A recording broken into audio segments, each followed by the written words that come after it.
ओम नमो भगवते वासुदेवाय। प्यारे भक्तों, आज आप श्रवण करेंगे बृहस्पति देव की व्रत कथा। बृहस्पतिवार का दिन भगवान विष्णु को समर्पित है। कहते हैं कि जो व्यक्ति हर गुरुवार भगवान विष्णु की पूजा करता है और गुरुवार की कथा सुनता है, बृहस्पति देव की कृपा और भगवान विष्णु की कृपा से उनकी सभी मनोकामनाएं पूरी हो जाती है, सभी कष्ट कट जाते हैं, मिलती है मनोवांछित फल की प्राप्ति। तो आइए श्रवण करेंगे बृहस्पतिवार व्रत कथा। प्राचीन समय की बात है। एक नगर में एक बड़ा व्यापारी रहता था। वह जहाजों में माल लदवाकर दूसरे देशों में भेजा करता था। वह जिस प्रकार अधिक धन कमाता था, उसी प्रकार जी खोलकर दान भी करता था। परंतु उसकी पत्नी अत्यंत कंजूस थी। वह किसी को एक दमड़ी भी दान नहीं देती थी।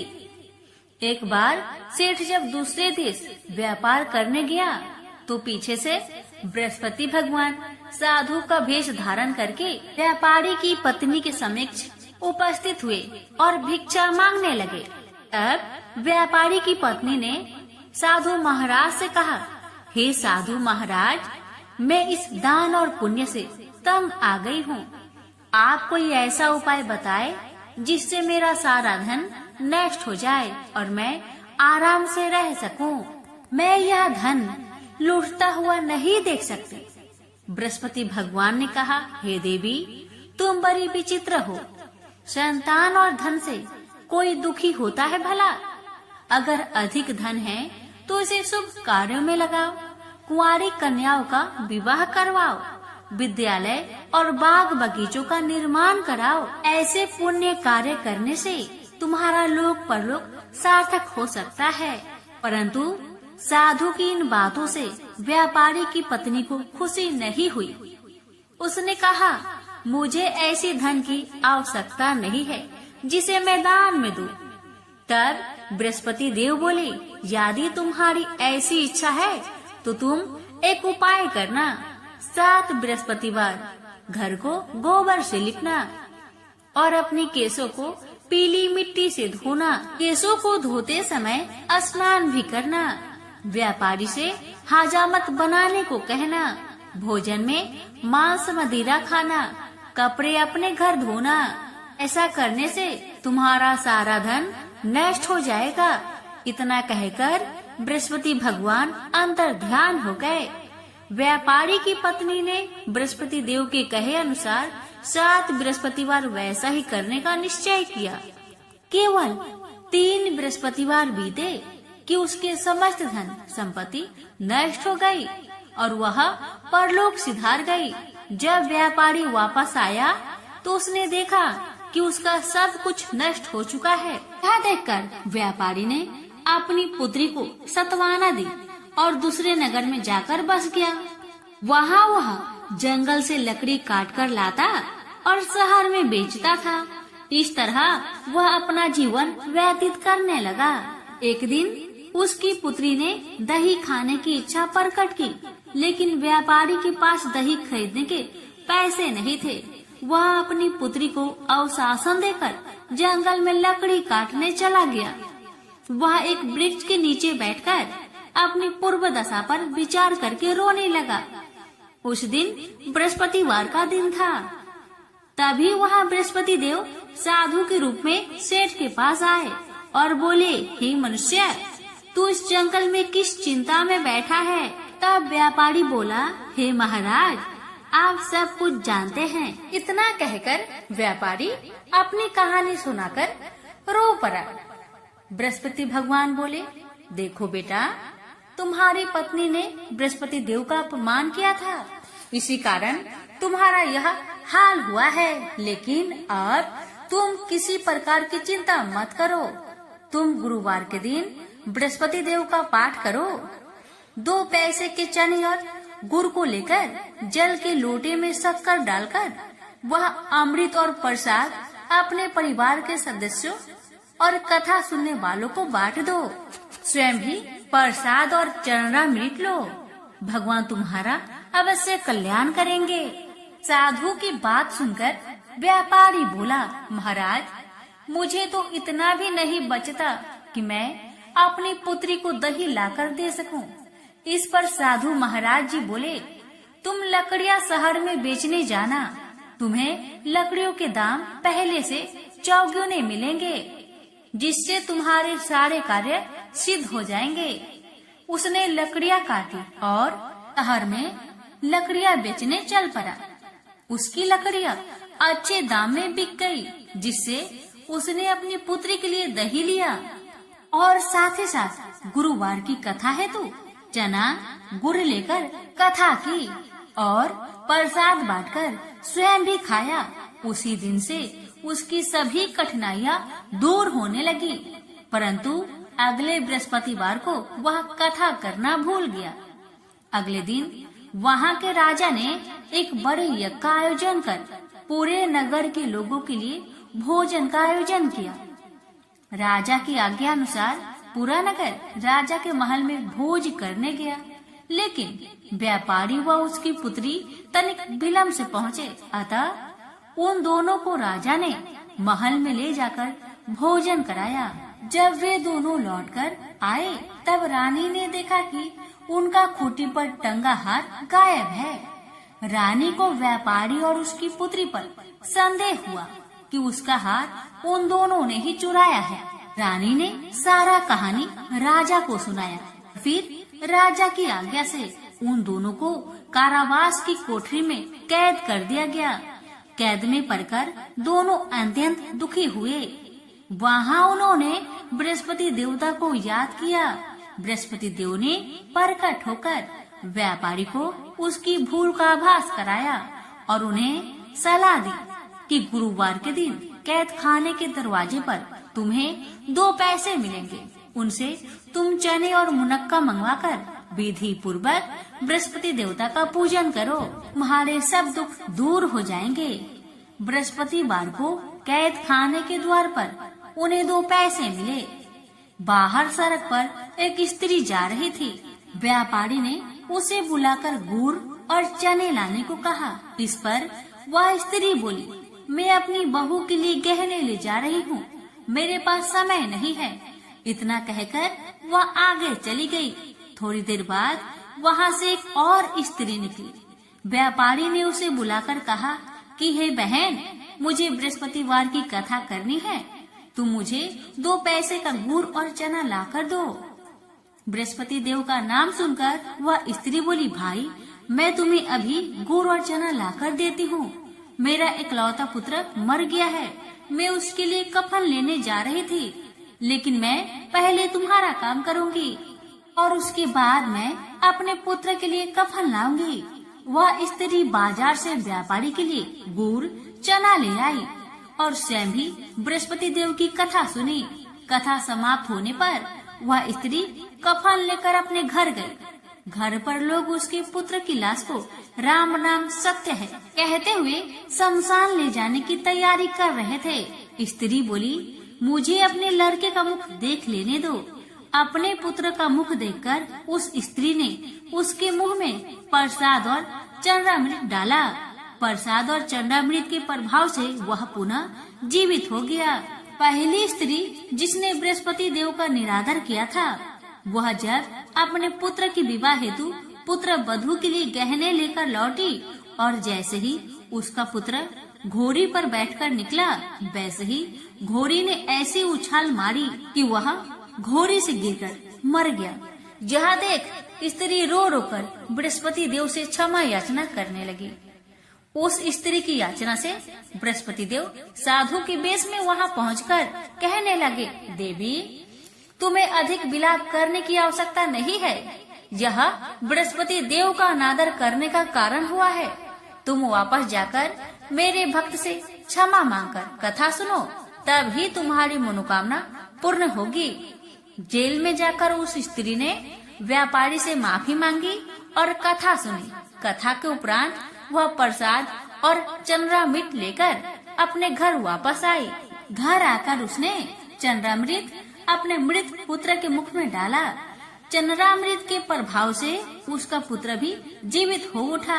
उसी रात बृहस्पति देव राजा के सपने में आए और बोले, हे राजन, तूने जिस व्यापारी और उसके पुत्री को जेल में कैद कर रखा है वह बिल्कुल निर्दोष है। तुम्हारी रानी का हार वहीं खूंटी पर टंगा है। दिन निकला तो राजा रानी ने हार पर खूंटी लटका हुआ देखा। राजा ने उस व्यापारी और उसकी पुत्री को रिहा कर दिया और उन्हें आधा राज्य देकर उसकी पुत्री का विवाह उच्च कुल में करवाकर दहेज में हीरे जवाहरात दिए। प्राचीन काल में एक ब्राह्मण रहता था। वह बहुत निर्धन था। उसके कोई संतान नहीं थी। उसकी स्त्री बहुत मलिनता के साथ रहती थी। वह स्नान न करती। इससे ब्राह्मण देवता बड़े दुखी थे। बेचारे बहुत कुछ कहते थे, किंतु उसका कुछ परिणाम न निकला। भगवान की कृपा से ब्राह्मण की स्त्री के कन्या रूपी रत्न पैदा हुआ। कन्या बड़ी होने पर प्रता स्नान करके विष्णु भगवान का जाप हुआ। बृहस्पतिवार का व्रत करने लगी।